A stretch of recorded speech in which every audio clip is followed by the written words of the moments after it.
So Daniel gave a brief introduction. Thank you for that, Daniel, on the topic that I'm going to be speaking about. And I call this talk the other 10%. And we all know that it's widely, the statistics are probably quite general across the world. 90% of all businesses fail within 5 years. I mean, you guys have heard that. Some people will say numbers higher than that. Some people will say 95%. But in actual fact, it's 95% fail within the first year. And 90% of them fail, 90% of them fail within the first 5 years of being in business. In other words, if there were, how many people on the call now? 54 of us. So that's five out of our 54 here are going to succeed. So if all 54 of us had to open a business, 5 or 6, around about 5 or 6 of us will succeed. The rest, sorry guys, you're going to fail. Now, does that excite you? Does it make you excited to want to start and go into business? I don't think so. So don't worry about the statistics. Don't worry about the numbers. Don't worry about the 90%. It's 90% of all businesses, not people. So I know I've failed in business many times. But I've also succeeded. So I've gone on and I've pushed through to succeed. So it doesn't mean that, you're necessarily going to fail. I want you to focus on the other 10%. So what then are the other 10% of businesses doing right? If we know what they're doing right, we do what they do, then chances are you're going to succeed. In fact, not even chances, then 100% I can guarantee you'll succeed. I mean, it's obvious, isn't it? You do the right things and you'll succeed. So what then are the other 10% doing right? And I'm going to look at there's 10 keys. There's 10 things that the other 10% are doing right, and that's causing them to succeed in business. And I'm going to go through those things in no particular order, except for number one. Number one is the most important thing that these successful businesses are doing right. The other 9 are kind of mixed up, so they're not in any particular order. So let's look at that. Let's see what the 10 keys are that unlocks business growth or success in business. Number 10. So when we look at number 10 with regards to business and what those businesses are doing right, those businesses have got an insight into their industry and the industry they're serving. So when we talk about an insight into the industry, we're talking about constantly improving. In other words, they're monitoring the industry, they understand the industry they're working in, and they're constantly improving on what they're creating for the industry. Innovation, they're innovative in terms of new products, new technologies, new focus areas, and they're constantly focusing on improving whatever it is they're doing. They don't come up with a product, stick to the same old product, and off they go, and they carry on doing that forever and a day. They're constantly looking at the industry. They've got insight into the industry, into what's coming, into where we need to change and where we need to tune up, and they are constantly doing that. Then the next thing that the other 10% are doing right is that they understand risk. Okay? They understand risk. They understand that there are risks. They look at the risks. They are aware of the risks, but they take action anyway. Okay, so we know what the risks are. We know that if we do something new, or we go into a new industry, or we tackle a new project, we understand that there's risks, but we don't let that stop us from moving forward. We analyze the risks. We understand the risks. We work against mitigating the risks. In other words, taking care of the possible risks and the possible events that could come up, but we take action anyway. And guys, especially in this time, in this COVID-19 time, you're going to have to just look at the risks, but move forward anyway. If you're in business and you want to succeed now, man, you're going to have to roll up your sleeves and just go for it anyway. And I'm not saying to hell with the risks. I'm not saying that, but I'm saying understand the risks, look at the risks, analyze the risks, and push forward and move beyond and take action anyway. Then the next thing that these businesses are doing right, the other 10%, is they're constantly developing the team or their people that work for them, their core team and their employees and their people that they work in. So I've put coaching there, not necessarily meaning that they have a coach that works with them, but they're constantly coaching their team members, their employees, growing them, unlocking the potential within them. getting them to grow and to reach their full potential. In other words, empowering them to be able to move forward. They're constantly doing that. They don't employ people and leave them as they are and just carry on, but they're constantly investing in improving and growing and coaching their people that work for them. The next thing they have is they have a clear scoreboard. In other words, they have a clear vision, one clear vision, and a clear goal that they're working towards. They have a scoreboard that they're monitoring constantly. So they've set goals for them. There's future focus. What is it that we're aiming at? I mean, imagine going and playing a rugby game or a soccer game or a cricket game without a scoreboard. Like everyone just goes on the field and you start playing and the whistle blows and you run around and you're scoring and then this team scores and then that team scores. But we've got no scoreboard. Can you imagine playing a sports game like that? You know how many businesses are out there who have no scoreboard. They don't have the numbers up. They don't have something that they're working towards, goals that they're aiming at. They don't have break-even numbers or anything like that. They're just like playing in the dark. And you know what we call that? What kind of a sports game we call that?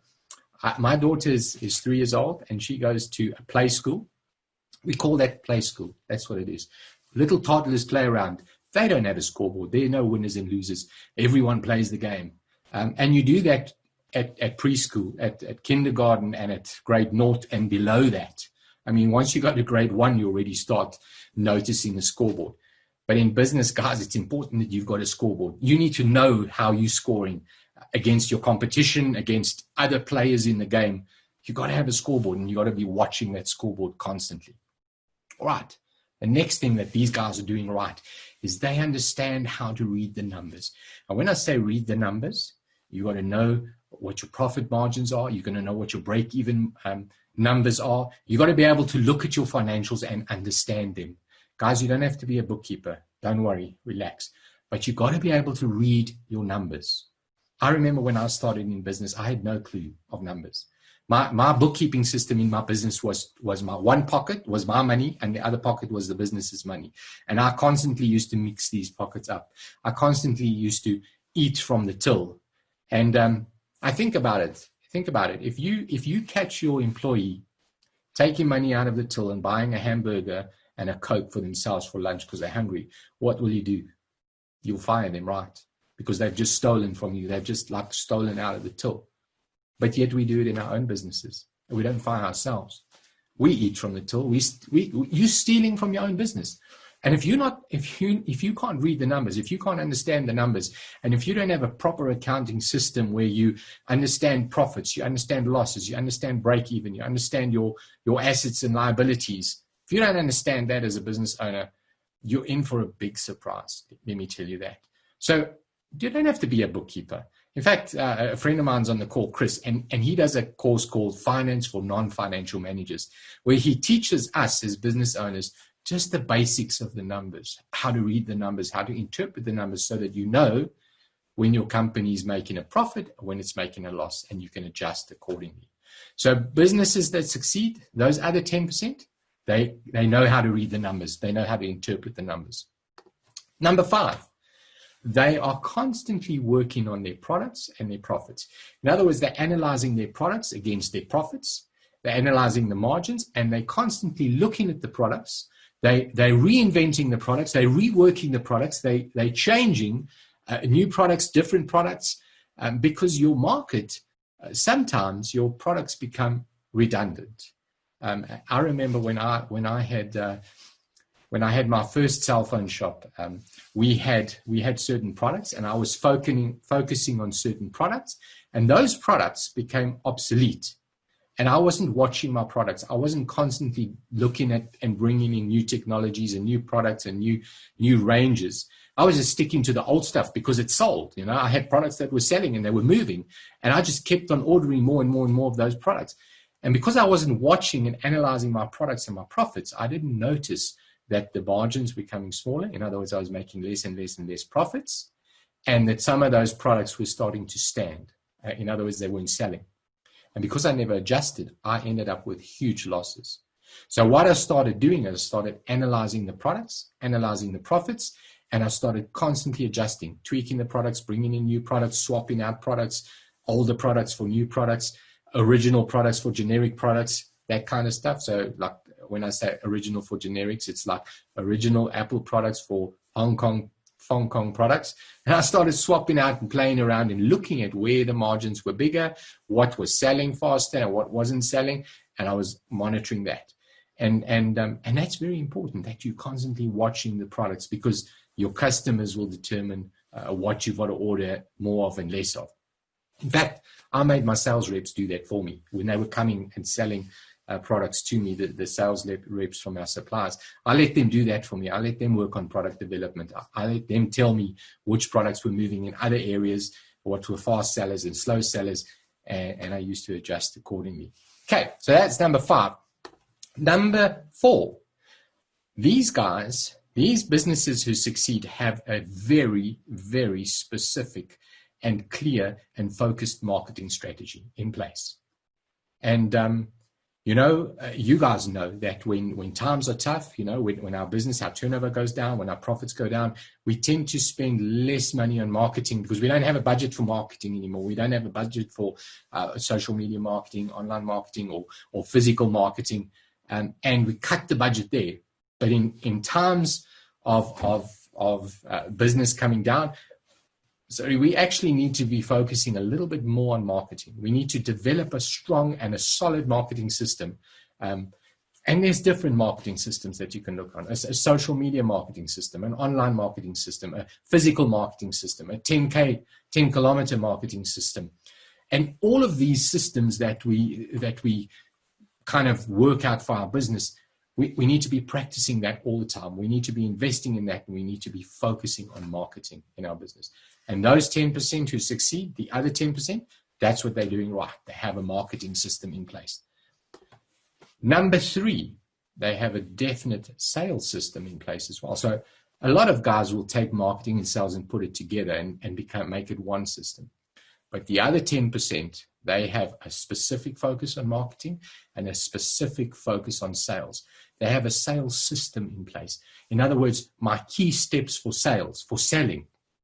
What is my sales process? What is the entire process with regards to selling my product and delivering my product to my customer? There's a strong focus on that. They invest in their sales team. They train their salespeople, and there's a definite focus. Remember, we spoke about the scoreboard earlier on, but there's a definite focus in terms of sales and keeping score and keeping track and monitoring the sales and putting goals in place so that I'm focusing on sales as well. Right, number 2. And number 2 is probably one of the more important systems that you need to have in place in your business, is a CRM system. And a CRM system is a customer relationship management system, or call it a customer care system, or call it a communication system, a way in which you, in your business, clearly communicates with your customer, or communicates clearly with your customer. You're constantly communicating with your customer, asking them questions, doing research. I mean, you can see the little smiley faces there. And if you're doing that well, if you're constantly communicating with your customers, asking them, why did you buy this product? Why are you ordering this product? Why have you stopped buying that product? Why are you buying more of these products and less of those products? What about our business are we doing right? Where are we getting it right? And where we're getting it wrong? So you're constantly communicating all the time with the objective of growing, of changing, of improving. And your successful businesses, your businesses who are getting it right, the other 10%, they are constantly doing that, constantly communicating with their customers through a definite system. If I had to ask you in your business, those of you who are in business, how many of you have got a CRM system? How many of you, if I said to you now, I want you to go to a computer and I want you to print me a list of all your customers, of your top 10 customers, your top 50 customers, your top 100 customers, your top 1,000 customers. How many people could do that? Very few. In fact, those 90% that failed, none of them can do that. The other 10% that succeed, they can all do that. They can give me a list of their A-list customers, their B-list customers, their C-list customers, and their D-list customers. A-list customer, the ones that bring in the big money. A little bit of maintenance, or quite high maintenance, but they bring in a lot of money. B customers, a little bit less maintenance, a little bit less money, C customers, nice to have, potential, they could grow. Every now and then they do business with you.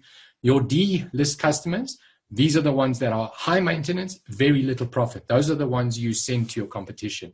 So you you take that list and you actually leak it through to your competition so your competition can handle them and look after them. Those are high maintenance guys. You know, those very, very difficult customers and you make no money out of them anyway. How many of us even have that in our business? We even have a system where we can monitor, where we can grow and build relationships with those customers who we want to work with more in future. Very, very important. And then the number one thing, in closing, the number one thing that the other 10% of businesses are doing right is they have a plan or a strategy for success. You know how few businesses have a plan or a strategy in place for success? They're just running their business from day to day, month to month, year to year, with no plan and no strategy, no clear goal, no 1 year, 3 year, and 5 year goal, no 10-year goal or strategy in place. When we meet with businesses, and if I ask them that question, I say to them, show me your 5-year goal. The amount of businesses who have a 5-year goal, I promise you, it's less than 10%. It's the other 10%. People don't. They don't. In fact, most businesses live only for this month. They live for how do we get to the end of this month and cover our expenses in this month? It didn't start off that way. Believe me, when they started the business originally, it was we had a dream, we had a vision, we had this goal, we wanted to grow our business to our turnover to this and this kind of level. And what they did was they started working in the business and it became part of their everyday routine. And they lost track of that plan and that strategy for success. So let me ask you tonight, in your business or in your life's business, because I think you're on this call because you're an entrepreneur and you have some kind of a plan for your life. And let me just reiterate that. Even if you aren't in business, you are still in business because you are the CEO of your own personal services company. You are providing a service in exchange for money. Okay? So whether you're in business or you're working for a salary or whether you're growing your crypto business on the side, you are in business. You are an entrepreneur. The better the quality and the more service or products you can deliver, the more your business is going to grow. That's just what it is. So let me ask you, have you got a 5-year plan? Have you got a 2-year plan? Have you got a 1-year plan? Most people don't. And if you've got that, if you don't have that, then I want you to go and think about that. Where is it that I want to be 5 years from now? Where do I want my business to be? What do I want my turnover to be? And the turnover is related to my income. What do I want myself as a business owner? What do I want my income to be? Because my income is taken from my business. And remember, it's got to be profit. You can't just take money out of your business. It's got to be profit that you're taking out of your business. And that profit also can't be all the profit. So you need to have some kind of an idea of what your turnover needs to be in order for you to live the lifestyle that you're wanting to live. So what's your 5-year goal? Then you bring it down to what's your 1 year? If I want to be there in 5 years from now, where do I have to be at the end of this year? Or make it 3 years, then 2 years, then 1 year. And if I know where I need to be at the end of this year, then I can bring it closer to my 6 monthly goal, my quarterly goal, 3 monthly goal, my monthly goal. And from my monthly goal, I can bring it back to my weekly goal. And from there, I can bring it back to what do I need to do tomorrow? So when we work with companies and we work a strategy or growth strategy, we do exactly that. We look at the main objective, so the main thing that you're wanting to achieve at the end of the day. Then we bring that down to key activities. So key activities, what are the things that you need to do in order to achieve that goal? And those key activities, those things, those are the things that I need to start putting in place so that I'm doing them every day. Daniel often speaks about 1 million people to financial freedom. And even on the front page of your website, I was looking at your new website the other day. Daniel, well done. There's a countdown timer and there's amount of days there. And those days clock down until the end of the year. So when you see that time clocking down, immediately you need to start thinking about your strategy and say, okay, if those are my days that are getting less and less and less, what do I need to do? What do I still need to do to be able to achieve my goal at the end of whatever amount of days that is. And if I know that, I can bring it down to daily. And I know exactly what I need to do every day. When I sit tonight and I plan my day for tomorrow, I know what I've got to do tomorrow in order to achieve my goals for the end of this week, in order to achieve my goals for the end of the month, for the end of the next quarter, for the end of the year, for the end of 2 years, and onwards to my 5-year goal. And then once you've started thinking about that, then I want to challenge you to think about a 10-year goal and a 20-year goal, or a 25 or a 30-year goal. And when you start dreaming, and when, Napoleon Hill said this, he said, once an individual's mind is stretched by a thought or an idea, it can never again shrink back to its original size.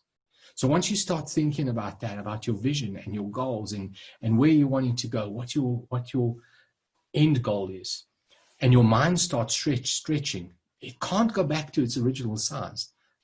And as you stretch your mind, the capacity, you start developing capacity for your mind to be able to be filled. And once you start thinking about your business in that sense, your growth plan and your goals, you develop a capacity to be able to fill that. And then you start working on your plan and your strategy. And I guarantee you can make that. So Daniel, my challenge for you and for your team here tonight is to take this point number 1, because that's what the other people are doing right. The other 10% are doing right. This point number 1, your plan and your strategy, and work on that before anything else. Your dream, your big dream that you're wanting to achieve, because we all can. If you can see it here, you can see it here. But the secret is you've got to see it here first.